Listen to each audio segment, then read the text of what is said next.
Alors bonjour à tous, aujourd'hui on va voir un mouvement qui est très important et qui va vous permettre de faire revenir un yo moderne, ce qu'on appelle non responsif. Ce mouvement va vous permettre de le faire revenir dans votre main. Donc non responsif c'est ça, c'est vous lancez le yo et vous pouvez tirer dessus comme vous voulez, il ne reviendra pas dans votre main. Donc il faut faire un petit trick, ce qu'on appelle un bind, qui va vous permettre, si vous le faites correctement, de le faire revenir dans votre main. Donc le bind, aujourd'hui je vais vous en montrer deux qui sont assez simples. Donc celui avec lequel j'ai appris et celui que j'utilise pour quand il y a des gens qui viennent chez moi me dire écoute j'aimerais apprendre à jouer au yo-yo, apprends-moi à jouer au yo-yo. Je leur apprends ce bind là en premier parce que c'est très facile et ça permet de commencer directement à jouer avec des yo modernes, non responsifs et de les faire en quelques minutes d'apprendre à les faire revenir. Donc on va commencer par le premier, le plus simple. À mon avis le plus simple c'est, donc vous prenez le yo-yo comme je vous ai montré dans la vidéo précédente, on lance le yo-yo et là l'idée c'est, regarde, vous prenez l'index et vous faites coulisser, il ne faut pas pincer, hein, vous faites coulisser et vous faites passer la corde dans le gap du yo-yo par l'avant et vous faites le tour du roulement. Cette boucle là que vous avez, vous la ramenez vers vous et vous la lancez vers le bas, vers le milieu du yo-yo et vous tirez en même temps. Donc je vais vous montrer encore de plus près. Donc là regarde, comme ça. Là on a fait le tour et cette boucle là, on la lance vers le bas et cette partie là vers le haut. Il revient dans la main. Donc encore une fois un peu plus loin, de côté peut-être. Voilà. Pardon. Oui.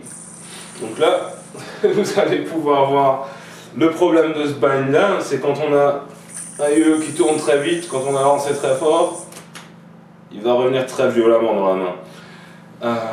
Donc il y a un autre bind que je préfère, c'est celui avec lequel j'ai appris, qui est un tout petit peu, mais vraiment un tout petit peu plus compliqué, mais en même temps qui va vous apprendre un principe assez important qui vous servira plus tard, c'est celui-ci. Ah, pardon.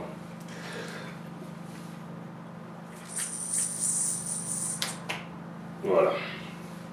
Donc l'idée de ce bind, c'est de vous donner aussi plus de contrôle. Quand vous avez un yo-yo qui tourne très vite, vous n'avez pas forcément envie qu'il vienne vous claquer dans les mains, mais peut-être vous avez envie de le rembobiner parce qu'il est un peu de travers, parce que bon. Donc après un lancer, l'idée c'est de prendre la corde et de la tirer vers vous. Là vous tirez vers vous et la main à laquelle le yo-yo est attaché, vous la tirez vers le haut. Ce qui va se passer, on se met un peu plus près, c'est que le yo-yo va venir se poser sur la corde, d'accord? Regardez bien le mouvement des mains, on voit pas le yo-yo là sur la vidéo, il va venir, mais l'important c'est le mouvement des mains. Donc là je tire vers moi, et là je tire vers le haut, en même temps, voilà. Ça demande peut-être un peu d'entraînement, trouver le timing. C'est pas très compliqué, c'est vraiment juste les deux mouvements là. On tire vers soi, on tire vers le haut, et le yo-yo vient se poser. C'est la même position que quand on fait ça. Pardon. Donc une dernière fois, on lance, on tire vers soi, on tire vers le haut en même temps. Donc au moment où le yo-yo va venir se poser sur la corne, il faut le laisser redescendre. Donc à ce moment-là, on redescend un petit peu la main. Je vois souvent des gens qui essaient de faire quelque chose comme ça. Non, c'est cette main-là vers le haut uniquement, et cette main vers soi uniquement. Vous voyez? Donc à ce moment-là, une fois qu'on est là, on croise, on tire, et on récupère le yo-yo. Ok?